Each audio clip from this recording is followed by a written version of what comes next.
नमस्कार,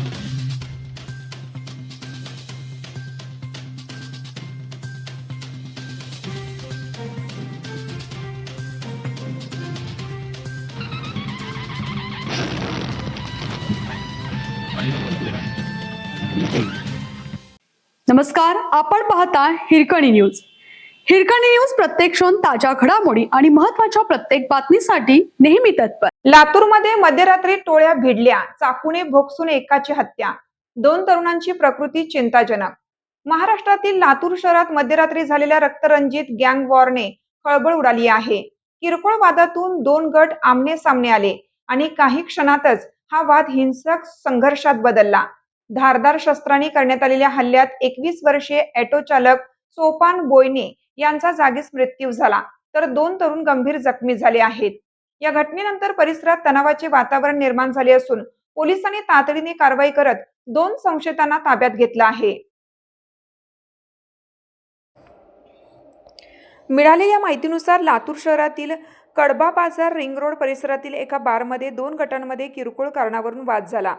सुरुवातीला शाब्दिक बाचाबाची झाल्यानंतर दोन्ही गटातील संताप वाढत गेला. काही वेळातच हा वाद हाणामारीत बदलला आणि आरोपींनी धारदार शस्त्रे बाहेर काढत समोरच्या गटावर हल्ला चढवला. प्रत्यक्षदर्शींनी दिलेल्या माहितीनुसार हल्ला इतका अचानक झाला की उपस्थितांना सावरण्याची संधीही मिळाली नाही. काही क्षणात परिसरात एकच गोंधळ उडाला आणि नागरिकांनी जीव वाचवण्यासाठी धावाधाव केली. या हल्ल्यात सोपान बोयने वय 21 या तरुण ऑटो चालकावर धारदार शस्त्रांनी वार करण्यात आले. गंभीर जखमी झालेल्या सोपान यांचा घटनास्थळीच मृत्यू झाला. त्यांच्यासोबत असलेले आणखीन 2 तरुण गंभीर जखमी झाले असून त्यांना तातडीने रुग्णालयात दाखल करण्यात आलं. डॉक्टरांच्या देखरेखीखाली त्यांच्यावर उपचार सुरू असून त्यांची प्रकृती चिंताजनक असल्याची माहिती मिळत आहे. हत्येची माहिती मिळताच विवेकानंद चौक पोलीस ठाण्याचे अधिकारी आणि गुन्हे शाखेचे पथक घटनास्थळी दाखल झाले. पोलिसांनी परिसराची पाहणी करून पुरावे गोळा केले. घटनेनंतर परिसरात तणाव निर्माण झाल्याने अतिरिक्त पोलीस बंदोबस्त तैनात करण्यात आला आहे.